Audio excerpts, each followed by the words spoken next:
Assalamualaikum. Kita dengan beliau terkait dengan penerimaan peserta didik baru tahun 2012. Silakan Pak Taufik. Assalamualaikum warahmatullahi wabarakatuh. Selamat sore pada masyarakat umumnya di Kota Padang dan pecinta Wanipin. Mantap, semoga sukses selalu Wanipin. Terkait dengan pertanyaan Wanipin tentang PPDB pada tahun sekarang, memang ada sedikit keluhan di antara orang tua murid karena mereka begitu antusias terhadap peraturan Permendikbud tahun 2018 nomor 51.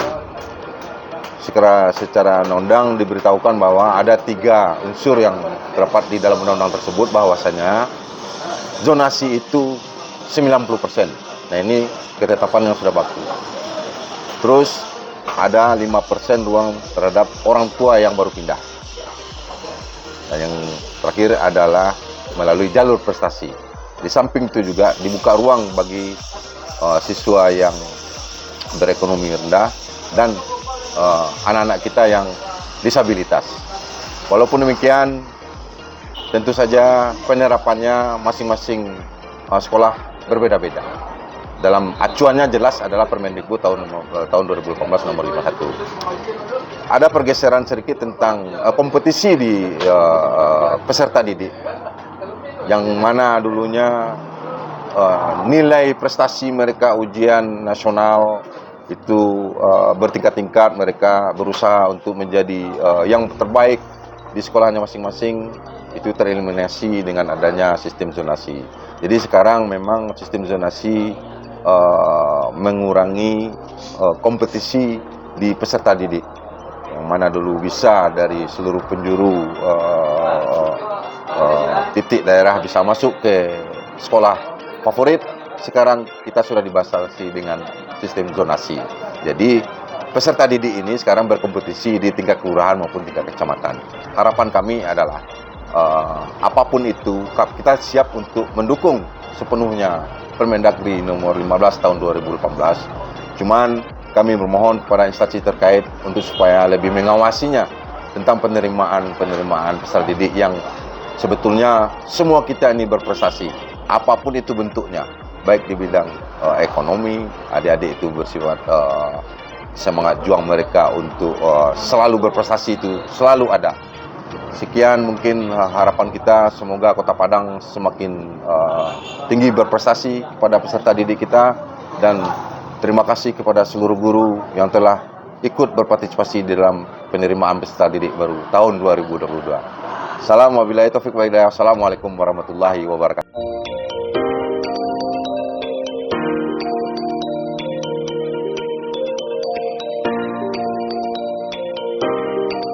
Nah, namo ambo Santi Bu, Papa. Mungkin artinya ikoku ambo memberikan curhatan atau apolo lah namanya gitu ya kan, tentang ambo mengamat tentang anak-anak yang kini masuk di SMA 1. Dan mungkin ada salah satu kerabat lo yang ambo danga rasanya kurang adil sih gitu. Nya dake dari SMA itu, tapi nya ndak dapet dan nilainya tinggi. Dan ambo danga-danga itu SMA 1 untuk prestasi nilainya 92 masih bisa diterima ya kan. Nah, nilai anak ambo, nilai kerabat, nilai anak kawan ambo tuh 90 lah. Artinya 90 kan masih anak yang berprestasi. Nah, dibuka peluang untuk berprestasi itu danga-danga itu lokalnya cuman berapa lokal gitu ya kan. Kenapa nggak dilebihkan ya kan? Apolo kebanggaan rasanya anakku nilainya tinggi tetapi nggak dapet sekolah yang favorit do gitu. Kalau dibuka yang lebih, artinya lebih banyak lokalnya, itu kesempatan untuk anak kawan ambo itu tadi dapet gitu ya kan. Dan inyo pun kalau untuk zonanya nggak jauh dari SMA 1 do. Jadi lolong tinggal ya kan, jalan juanda tinggal gitu ya kan.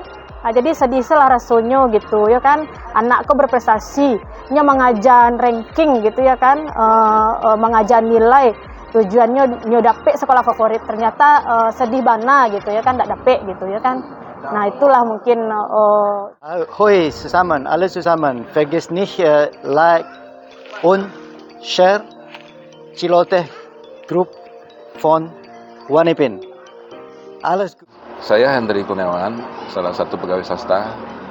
Ya, saya melihat saat ini penerimaan murid ini dengan sistem zonasi ini tidak proporsional menurut saya, karena yang berprestasi itu belum tentu bisa mendapatkan sekolah yang diinginkan, karena sistem zonasi yang lebih diutamakan. Jadi kalau saya pikir ini kurang fair ya, karena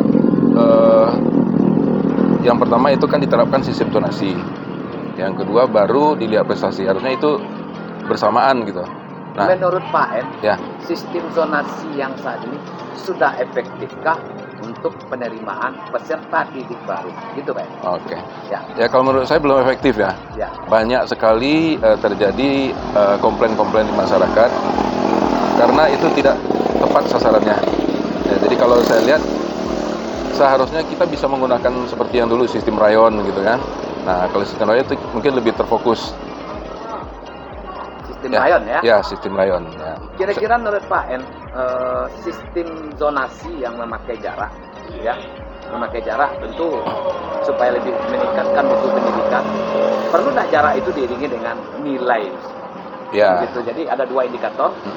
Zonasi itu berdasarkan jarak dan tetap nilai dilihat di dalam zonasi. Ya. Kira-kira gimana menurut pandangan Pak M? Itu lebih bagus karena sinkron gitu kan. Yang pertama zonasi yang memberikan keuntungan buat warga yang berada di sana, dan itu tentunya harus diikuti dengan prestasi ya, kalau tidak Nilai ya? nilai dengan nilai. Nah, jadi nanti diurutkan berdasarkan ranking gitu. Jadi tidak kalau seperti sekarang kan enggak.